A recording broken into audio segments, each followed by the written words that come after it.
പിതാവിന്റെയും പുത്രന്റെയും പരിശുദ്ധാത്മാവിന്റെ നാമത്തിൽ ആമേൻ. അമ്മേ പരിശുദ്ധമ്മേ, അമ്മേ പരിശുദ്ധമേ, ദൈവമാതാവേ, കൃപാസനത്തിലൂടെ ഞങ്ങൾക്കും ഞങ്ങളുടെ ദേശത്തിനും അമ്മ മധ്യസ്ഥം തേടി തന്ന എല്ലാ അനുഗ്രഹങ്ങൾക്കും കൃപകൾക്കും ഞങ്ങളിപ്പോൾ ഹൃദയം നിറഞ്ഞ നന്ദി പറയുന്നു. അമ്മേ പരിശുദ്ധമ്മേ, ദൈവമാതാവേ, 2004 ഡിസംബർ 7 ഉച്ചകഴിഞ്ഞ് 2:30 കൃപാസനത്തിൽ സംഭവിച്ച അമ്മയുടെ പ്രത്യക്ഷപ്പെടലിനെ കുറിച്ച് തിരുസഭയ്ക്ക് സമർപ്പിച്ചിരിക്കുന്ന പഠനരേഖകളുടെ മേൽ സഭാത്മകമായ പഠനം ആരംഭിക്കുവാൻ ഞങ്ങൾ പ്രാർത്ഥിക്കുന്നു. അമ്മേ പരിശുദ്ധമേ, ഭൂസ്വർലോകങ്ങളുടെ രാജ്ഞിയായ അങ്ങയ്ക്ക് ഭൗമ സംരക്ഷണത്തിനായി പ്രപഞ്ചപ്രകൃതിയെ തന്നെ തിരുസഭ പ്രതിഷ്ഠിക്കുവാൻ ഈ പ്രത്യക്ഷീകരണ വഴി ഇടയാക്കണമേ. പരിശുദ്ധമ്മേ, ജപമാല മാതാവേ, സകല കൃപാസനം പ്രാർത്ഥനകളോടും ചേർത്ത് ഞങ്ങളിപ്പോൾ പ്രാർത്ഥിക്കുന്ന ഈ കുടുംബത്തിന്റെ പ്രത്യേക നിയോഗം പറമക്കളെ.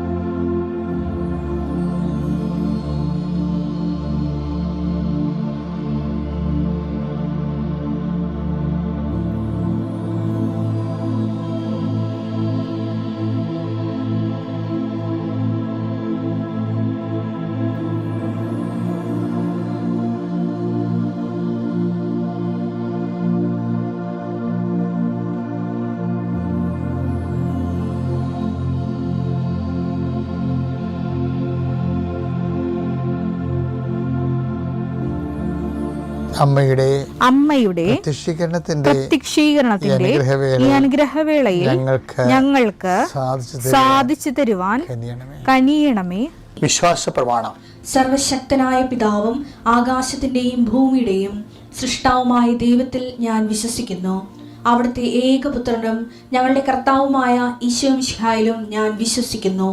ഈ പുത്രൻ പരിശുദ്ധാത്മാവിനാൽ ഗർഭസ്ഥനായി കന്യകാമറിയത്തിൽ നിന്ന് പിറന്ന് പൊന്തിയോസ് പീലാത്തോസിന്റെ കാലത്ത് പീഡകൾ സഹിച്ച് കുരിശിൽ തറയ്ക്കപ്പെട്ട് മരിച്ച് അടക്കപ്പെട്ട് പാതാളങ്ങളിൽ ഇറങ്ങി മരിച്ചവരുടെ ഇടയിൽ നിന്ന് 3-ാം നാൾ ഉയർത്ത് സ്വർഗത്തിലേക്ക് എഴുന്നള്ളി സർവശക്തിയുള്ള പിതാവായ ദൈവത്തിന്റെ വലതുഭാഗത്തിരിക്കുന്നു. അവിടെ നിന്ന് ജീവിക്കുന്നവരെയും മരിച്ചവരെയും വിധിക്കുവാൻ വരുമെന്നും ഞാൻ വിശ്വസിക്കുന്നു. പരിശുദ്ധാത്മാവിലും ഞാൻ വിശ്വസിക്കുന്നു. വിശുദ്ധ കത്തോലിക്കാ സഭയിലും പുണ്യവാന്മാരുടെ ഐക്യത്തിലും പാപങ്ങളുടെ മോചനത്തിലും ശരീരത്തിന്റെ ഉയർപ്പിലും നിത്യമായ ജീവിതത്തിലും ഞാൻ വിശ്വസിക്കുന്നു. ആമേൻ. സ്വർഗ്ഗസ്ഥനായ ഞങ്ങളുടെ പിതാവേ, അങ്ങയുടെ നാമം പൂജിതമാകണമേ. അങ്ങയുടെ രാജ്യം വരണമേ. അങ്ങയുടെ തിരുമനസ് സ്വർഗത്തിലെ പോലെ ഭൂമിയിലും ആകണമേ. അന്നു വേണ്ടുന്ന ആഹാരം ഇന്ന് ഞങ്ങൾക്ക് തരണമേ. ഞങ്ങളോട് തെറ്റ് ചെയ്യുന്നവരോട് ഞങ്ങൾ ക്ഷമിക്കുന്നത് പോലെ ഞങ്ങളുടെ തെറ്റുകൾ ഞങ്ങളോടും ക്ഷമിക്കണമേ. ഞങ്ങളെ പ്രലോഭനത്തിൽ ഉൾപ്പെടുത്തരുതേ, തിന്മയിൽ ഞങ്ങൾ രക്ഷിക്കണമേ. ആമേൻ. നന്മ നിറഞ്ഞ മറിയമേ, സ്വസ്തി. കർത്താവ് അങ്ങയുടെ കൂടെ സ്ത്രീകളിൽ അങ്ങ് അനുഗ്രഹിക്കപ്പെട്ടവളാകുന്നു. അങ്ങയുടെ ഉദരത്തിൻ ഫലമായി ഈശോ അനുഗ്രഹിക്കപ്പെട്ടവനാകുന്നു. പരിശുദ്ധ മറിയമേ, തമ്പുരാന്റെ അമ്മേ, പാപികളായ ഞങ്ങൾക്ക് വേണ്ടി ഇപ്പോഴും ഞങ്ങളുടെ മരണസമയത്തും തമ്പുരാനോട് അപേക്ഷിക്കണമേ. ആമേൻ. കർത്താവേ, അങ്ങയുടെ മക്കളുടെ യാത്രകളെ ഞാൻ ആശീർവദിക്കുന്നു. കർത്താവേ, നിന്റെ വിശുദ്ധ പൗരോഹിത്യത്തെ മഹത്വപ്പെടുത്തണമേ. കർത്താവെ, സഭയിലുള്ള സാന്നിധ്യം പ്രകടമാക്കണമേ. 39 വർഷം ഞാൻ അർപ്പിച്ച കുർബാനയുടെ യോഗ്യതയാൽ കൃപാസനത്താര ജീവനോടെ പ്രത്യക്ഷപ്പെട്ട പരിശുദ്ധ അമ്മയുടെ മാധ്യസ്ഥത്തിലെ ലോകമെമ്പാടും ഈ പ്രാർത്ഥന കൂടുന്ന എല്ലാ മക്കളെയും ഞാൻ ആശീർവദിക്കുന്നു. അതിൽ ഒറ്റപ്പെട്ട് താമസിക്കുന്നവരെ, ഏകസ്ഥരായി താമസിക്കുന്നവരെ, ഒരു അഭിപ്രായമോ ഒരു തീരുമാനം എടുക്കാൻ അഭിപ്രായം ഇല്ലാത്തവരെ, അഭിപ്രായം പറയാനില്ലാത്തവരെ, ഒരു തീരുമാനം എടുക്കാൻ പറ്റാതെ നീളുന്ന വിഷയങ്ങൾ അങ്ങയുടെ തിരുസേനയെ സമർപ്പിച്ച് പ്രാർത്ഥിക്കുന്നു. ഇന്ന് ഗവൺമെൻറ് ഓഫീസിൽ പോകുന്നവരെ സമർപ്പിച്ച് പ്രാർത്ഥിക്കുന്നു. ഇന്ന് വിദ്യാഭ്യാസ ഓഫീസുകളിൽ പോകുന്നവരെ സംബന്ധിച്ച് പ്രാർത്ഥിക്കുന്നു. കർത്താവ് അവരുടെ യാത്രകളെല്ലാം ശുഭമാക്കാൻ ഇടയാക്കണം പ്രാർത്ഥിക്കുന്നു. എൻ്റെ കർത്താവിൻ്റെ ഉന്നതമായ നാമത്തെ പ്രാർത്ഥിക്കുന്നു. അപ്പാ, സ്വർഗീയപ്പാ, അങ്ങിപ്പോൾ തന്നെ യേശുക്രിസ്തു നാമത്തിൽ അങ്ങ് കൈകൾ നീട്ടണമെന്ന് പ്രാർത്ഥിക്കുന്നു. എൻ്റെ നാമത്തിൽ പ്രാർത്ഥിക്കുന്നവർക്ക് ശാരീരിക ആവശ്യതകൾ, മനസ്സമാധാനം ഇല്ലാത്ത അവസ്ഥകൾ, സ്വസ്ഥത നഷ്ടപ്പെട്ടവരെ, ഹൃദയഭാരം പേറുന്നവരെ, ഉറക്കമില്ലാത്തവർ, പക്ഷരോഗികൾ, ഷുഗർ രോഗികൾ, മുട്ടുകൊഴിഞ്ഞു പോകുന്നവരെ, രോഗം മൂർച്ഛിക്കുന്നവരെ, എൻ്റെ കർത്താവിൻ്റെ വിശുദ്ധ രക്തം നിങ്ങളുടെ മേൽ മൂർധാവ് തളിക്കപ്പെടട്ടെ. ഉച്ചമുതൽ ഉള്ളങ്കാല് വരെ കർത്താവിൻ്റെ രക്തം പടരട്ടെ. എല്ലാ കോശങ്ങളിലും പേശികളിലും കർത്താവിൻ്റെ ശക്തി നിർഗമിക്കട്ടെ. യേശുവിൻ്റെ നാമത്തിൽ നിങ്ങൾ സൗഖ്യം പ്രാപിക്കട്ടെ. എൻ്റെ പ്രിയപ്പെട്ടവരെ, ദൈവവുമായിട്ട് ഒരു ആത്മവിശ്വാസത്തോടെയുള്ള വിശ്വാസ ജീവിതം. വിശ്വാസ ജീവിതത്തിന് തന്നെ പല ആൾക്കാർക്കും ആത്മവിശ്വാസമില്ല. ചിലർക്ക് ആത്മവിശ്വാസമുണ്ട്. കാര്യം ഈ ആത്മവിശ്വാസത്തിൽ നിന്നാണ് ആത്മധൈര്യം ഉണ്ടാകുന്നത്. മനസ്സിലായില്ലേ? ഇപ്പം അതിനുള്ള ഈ ആത്മവിശ്വാസം വർദ്ധിപ്പിക്കാനുള്ള ഒരു മാർഗം എന്താ? നമ്മുടെ ആസ്തി ഭദ്രത വർദ്ധിപ്പിക്കുന്നതാണ്. എന്താണ് ആസ്തി ഭദ്രത എന്ന് പറയണത്? നമ്മളെക്കുറിച്ചുള്ള ദൈവത്തിൻ്റെ അറിവാണ്. ഇപ്പോൾ പഴയ നിയമത്തെ ലീഡറിൻ്റെയും പുതിയ നിയമത്തെ ലീഡറിൻ്റെയും ഒരു മൗലികമായ ഒരു കോമൺ ഫാക്ടറുണ്ട്. പഴയ നിയമത്തിലെ ലീഡർ ആരാണ്? മോസസ്. പുതിയ നിയമത്തിലെ ലീഡർ ആരാണ്? പത്രോസ്. പത്രോസിനോടും മോസസിനോടും തമ്മിലുള്ള ഇവർ തമ്മിലുള്ള കോമൺ ഫാക്ടർ എന്താ അറിയാമോ? ഇവർക്ക് കുറിച്ച് ദൈവത്തിന് നല്ല അറിവുണ്ട്. അതുതന്നെയാണ് മോസസിൻ്റെയും പത്രോസിൻ്റെയും ആത്മവിശ്വാസത്തിൻ്റെ ആധാരം. ആ ആത്മവിശ്വാസമാണ് ഇവർക്ക് രണ്ടുപേർക്കും ആത്മധൈര്യം നൽകിയത്. ഇപ്പം ദൈവത്തിൻ്റെ നമ്മളെക്കുറിച്ച് അറിവുണ്ടാകണം, നല്ല അറിവുണ്ടാകണം ദൈവത്തിന്. ഇപ്പോൾ മോസസിനോട് ഇപ്പം കാര്യങ്ങൾ സാധിക്കുന്നില്ലേ? പല വിഷയങ്ങളും നമ്മൾ പറയുന്നത് ദൈവം നമ്മളെ സഹായിക്കുന്നത് എന്തിൻ്റെ അടിസ്ഥാനത്തിലാണ്? ഈ ദൈവത്തിന് നമ്മളെക്കുറിച്ചുള്ള അറിവിൻ്റെ അടിസ്ഥാനത്തിലാണ്. ഒരു കാര്യം, ഒരു ഫാക്ടർ അതാണ്. ഇപ്പോൾ ഉദാഹരണത്തിന് ദൈവം പറയുന്നില്ലേ, നീ ഈ പറഞ്ഞ കാര്യവും ഞാൻ നിനക്ക് ചെയ്തു തരാം. കാരണം എന്താണ്? എനിക്ക് നിന്നെ അറിയാം. പുറപ്പാട് 33:17. കർത്താവ് മോശയോട് പറഞ്ഞു, നീ ആവശ്യപ്പെട്ട ഈ കാര്യവും ഞാൻ ചെയ്യും.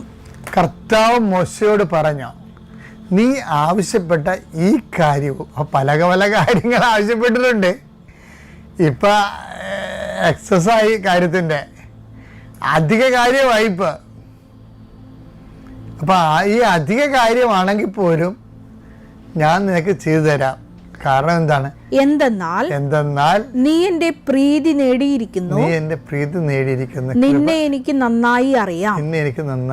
ഇപ്പം രണ്ട് കാര്യങ്ങൾ. അതായത് ദൈവത്തിന് അറിയാവുന്നതിൻ്റെ അടിസ്ഥാനം എന്താണ്? ദൈവത്തിൻ്റെ കൃപയ്ക്ക് പാത്രമാകണതാണ്. അപ്പം ദൈവത്തിൻ്റെ കൃപയ്ക്ക് പാത്രമാകുന്ന കുറേ കാര്യങ്ങൾ മോസസിൻ്റെ നിലപാടിലും നയത്തിലും സമീപനത്തിലുമൊക്കെ ഉണ്ട്. അതാണ് ഇങ്ങനെ ലീഡറാക്കണതിൻ്റെ കാരണം. അപ്പം അതിൻ്റെ അകത്ത് ഒരു കാരണത്തിനാൽ ഇപ്പോൾ അബിമലേക്കുമാരുടെ യുദ്ധമില്ലേ, പുറപ്പാട് 17 യുദ്ധം. അപ്പോൾ മോസസ് യുദ്ധം പ്രാർത്ഥനയെ യുദ്ധം പോലെ തന്നെയാണ് കാണുന്നത്.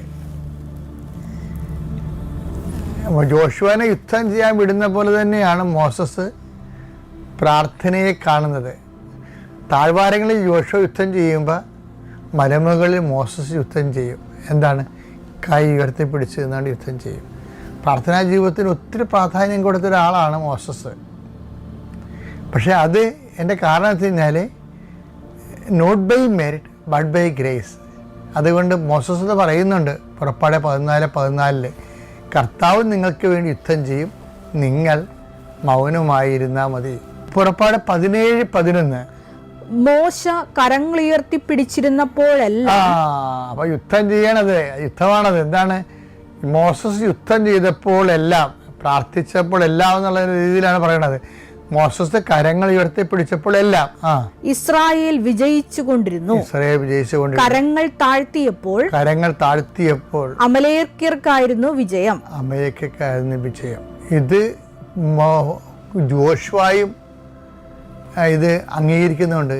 കാര്യം വാളുകൊണ്ടല്ല ഇസ്രായേൽ യുദ്ധം ചെയ്യണത്, കർത്താവിൻ്റെ വചനം കൊണ്ടാണെന്ന് ഉള്ള ഈ ആശയം യുദ്ധം ചെയ്യുന്ന ആളിനുമുണ്ട്. അതുകൊണ്ടാണ് അഹ്റോനും ഹൂറും മോസസിന് ഒരു കല്ല് നീക്കിയിട്ട് കൊടുത്തിട്ട് അപ്പുറത്ത് ഇപ്പുറത്ത് നിന്നുകൊണ്ട് മോസസിൻ്റെ കൈകൾ സ്വർഗത്തിലേക്ക് ഉയർത്തിപ്പിടിച്ചുകൊണ്ട് നിൽക്കണത്. എന്തൊരു കാഴ്ചയാണെന്നറിയാവോ? നമ്മളൊരു ജന്മം പറഞ്ഞാൽ തീരത്തില്ല അതിൻ്റെ ഊർജ്ജം. അത്രയ്ക്ക് ഊർജ്ജ സ്രോതസ്സാണ് ആ സംഭവം. അത്യപൂർവ ദൈവാനുഭവങ്ങൾ ഇനി നിങ്ങൾക്കും സ്വന്തം. ഈ യൂട്യൂബ് ചാനൽ ഇതുവരെ സബ്സ്ക്രൈബ് ചെയ്തിട്ടില്ലെങ്കിൽ ഇപ്പോൾ തന്നെ സബ്സ്ക്രൈബ് ചെയ്യുക. ഈ വീഡിയോ ഇപ്പോൾ തന്നെ നിങ്ങളുടെ സുഹൃത്തുക്കൾക്ക് ഷെയർ ചെയ്തുകൊണ്ട് കർത്താവിൻ്റെ പ്രേക്ഷിതരാകുക.